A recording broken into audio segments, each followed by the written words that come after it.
Hola, ¿cómo están? Buenas tardes. Hoy hace un día pues bastante asoleado. Hace calor, inclusive. Y pues les quería yo traer una historia de que ustedes dirán, bueno, ¿por qué se está metiendo en esos ámbitos? Porque les quiero hablar del bulbo o tubos al vacío. Y ustedes dirán, ¿por qué ella quiere hablar de esto? Si ella habla de cine, ella habla de películas, habla de libros, ¿y por qué ahorita está tomando estos temas de ciencia? Bueno, porque yo ya les había comentado que yo soy enfermera también, pero antes de estudiar enfermería, yo fui perforista IBM, de la primera generación de la electrónica. Entonces son temas que a mí me apasionan. Aparte que tengo un hermano que es mecánico y su tema favorito es la física, ¿sí? Y entonces siempre me está hablando de cuestiones de física y todo eso, lo cual podrían ustedes opinar, pues son temas aburridos, ¿no? Al contrario, para mí siempre han sido pues como una ventana de información y se me hace un campo bastante interesante para todos los géneros, mujeres y hombres. Y lo quise retomar ahora porque hace días estuvimos platicando de un tema acerca de Tesla, ¿sí? Vamos a ver a los grandes científicos y entonces ahí nos vamos a ir involucrando en temas como gente que se dedicó a todo este tipo de invenciones y entonces quise retomar lo del bulbo porque tenemos que tener un antecedente de dónde se ha ido evolucionando toda esta información, porque si empezamos a hablar de científicos o de grandes empresarios como lo hemos hecho, pero no tenemos un conocimiento previo, a veces se pierde uno en la información y por eso quise regresarme un poquito para para que entendamos todo esto. Miren, los tubos de vacío o bulbos, como se les llama, ¿sí?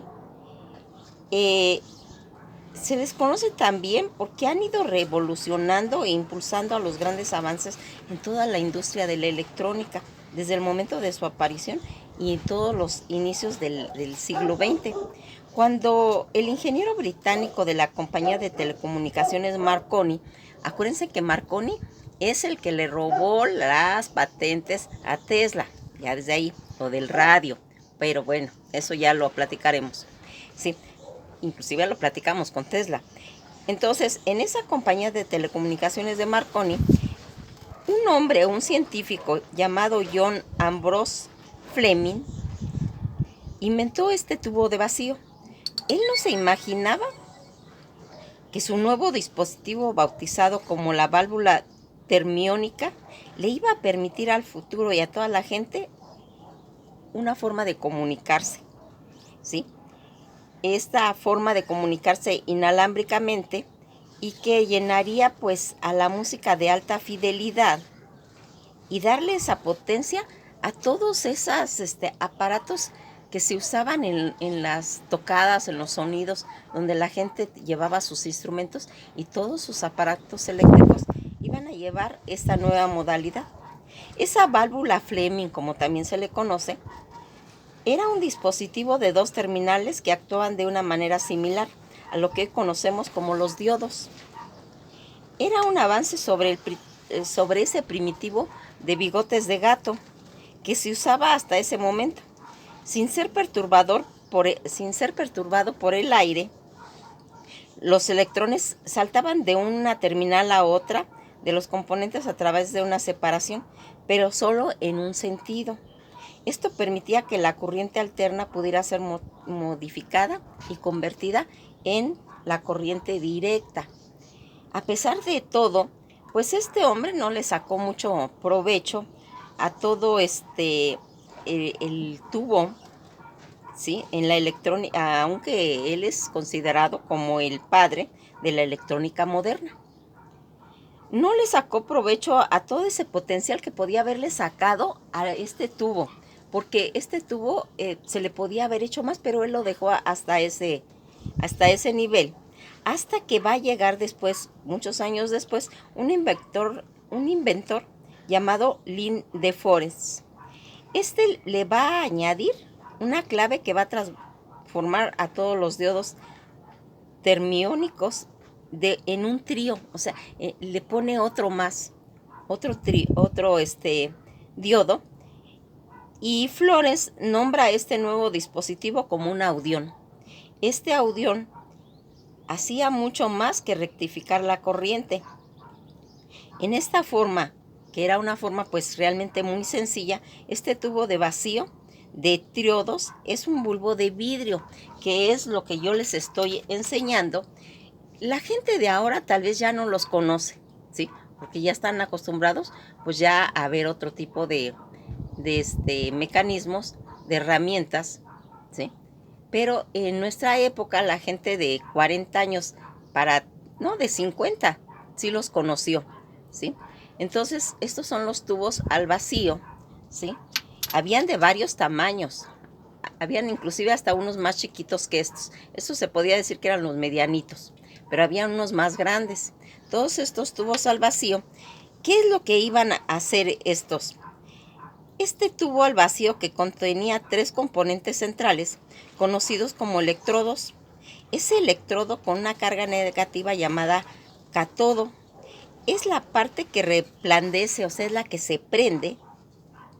Cuando se calienta el cátodo, va a alcanzar una temperatura pues suficiente para que todos los electrones en su superficie empiecen a hervir y se emita por el principio de la emisión termiónica o el efecto Edison. Así se le conoce a este efecto cuando se calientan todos esos electrones.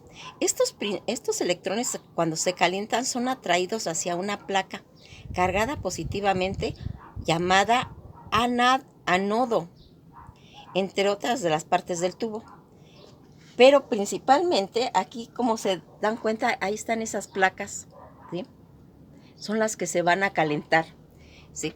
Entonces, esto que se va a calentar va a ser atraído hacia esa placa cargada positivamente, ánodo, como les digo que se llama, en otra parte del tubo, pero primero debe pasar a través de una rejilla de control, que son estas rejillas. Estas rejillas son las que van a hacer ese control. Esa rejilla de control es un electrodo cuya propiedad eléctrica puede ser alterada por una pequeña señal que entra y es la que tendrá una consistencia pues de una presión. La verdadera innovación la aporta Dave Flores. Fue la que hizo conectar una tecla, fíjense en pues qué imaginativo, ¿verdad? Él conectó una tecla de telégrafo a la rejilla de control, enviando un impulso bajo el voltaje de duración variable. Los dos puntos, el punto y raya, que es el código Morse, estos pulsos modulaban un campo electrostático alrededor de toda esa rejilla de control, y así el bajo voltaje de la tecla de telégrafo podía controlar una rejilla de mucho mayor. De esta forma se transforma la señal de bajo voltaje de un telégrafo y de una señal a alto voltaje, la cual podría ser enviada de la línea de transmisión a receptores en cualquier parte. Y aún mejor, la rejilla podía modularse no solo por la tecla, sino por micrófonos o por señales de audio grabadas. Así más o menos va a trabajar todo este sistema que yo les estoy comentando. Esto le hizo ganar a Dave Flores su fama como el padre del radio, un título que aceptó gustoso en una forma. Dave Flores proclamó: sin darme cuenta, entonces he descubierto un imperio invisible del aire, intangible, pero sólido como el granito, cuya estructura permanecerá mientras exista el hombre sobre la tierra. Esas fueron las palabras de él cuando le comentaron eso. El audio fue el primer amplificador electrónico exitoso en todos esos años y fue ampliamente modificado. Dicen que aquí el uso que incluía todo ese circuito telefónico de larga distancia en radios transmisores, que dicen que ya hasta en 1920 en la primera película lo usaron en las películas con sonido. En la Segunda Guerra Mundial impulsó la innovación y los amplificadores de bulbos para radios, para radares y para los tubos en vacíos, reiniciando la supremacía de toda esa década. Aquí van a ser todos los avances en cuestión de materia que pronto permitiría el acceso a que se hicieran más cosas. Ya en 1940, los laboratorios Bell fueron capaces de fabricar el primer transmisor primitivo usando germanio. Este esfuerzo pues les iba a valer a todo ese equipo de investigadores el Premio Nobel de Física en 1956 y marcaría un nuevo reinado para que empezara todo esto. ¿Qué les parece esta historia? ¿Verdad que es enajenante, es alucinante, es tan interesante? Pero fíjense en que sí es importante, porque después nosotros vamos a hablar de ese empresario Graham Bell, de gente tan importante como los innovadores. Hace poco hicimos una biografía sobre Alan Turing, ¿sí? Y aquí y allá entraba todo esto de los bulbos y todo eso. Por eso es importante, para que veamos que no son como cosas mágicas, es ciencia. Y nosotros, a nuestro nivel cultural, tenemos que tener ese conocimiento. Porque si nosotros no sabemos algo tan sencillo como es que se hacen las cosas, no le podemos agarrar la importancia. Por eso cuando yo les comento la importancia que tiene la historia, tal vez ustedes dirán, bueno, es una persona que le gusta la historia, ¿sí? Pero no es que me guste la historia, sino porque he encontrado la clave, y lo han encontrado muchos. La clave es saber la historia de todo, así como cuando les digo que es muy importante saber la biografía de las personas. Así sabemos qué es lo que escriben, qué es lo que quieren proyectar, porque en todos sus libros van a ir parte de su persona. Pues también en las cosas van parte de toda esa gente que ha hecho ese estudio de investigación, ese estudio científico que le ha llevado pues a tener esos inventos. Porque cuando uno ve a esos inventores, dice uno, ¿cómo fue que se le ocurrió? Pero esto no es que se le ocurra a una persona, es una cosa evolutiva, ¿sí? Una cosa lleva a otra cosa, ¿sí? Aquí, ¿qué vamos a ver? Ahorita estamos viendo los bulbos de vacío. Después vamos a empezar a ver todos esos transistores, y vamos a decir, pues, ¿de dónde salieron?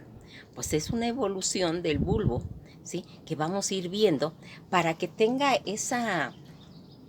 que podamos ir en nuestra cabeza, ir formando esos rompecabezas y poder entender por qué el mundo se maneja en esta forma, por qué el mundo ha evolucionado. Acuérdense, cuando la gente muere, yo les digo que toda la gente que ha muerto, cuando hablamos de artistas, de gente que ha muerto a causa de la pandemia, decimos que fueron grandes seres que pasaron por este mundo a retroalimentar a los seres y a dejar su aportación, ya sea en la música, ya sea en una película, ya sea como seres humanos, como padres, como hermanos o como simplemente seres humanos.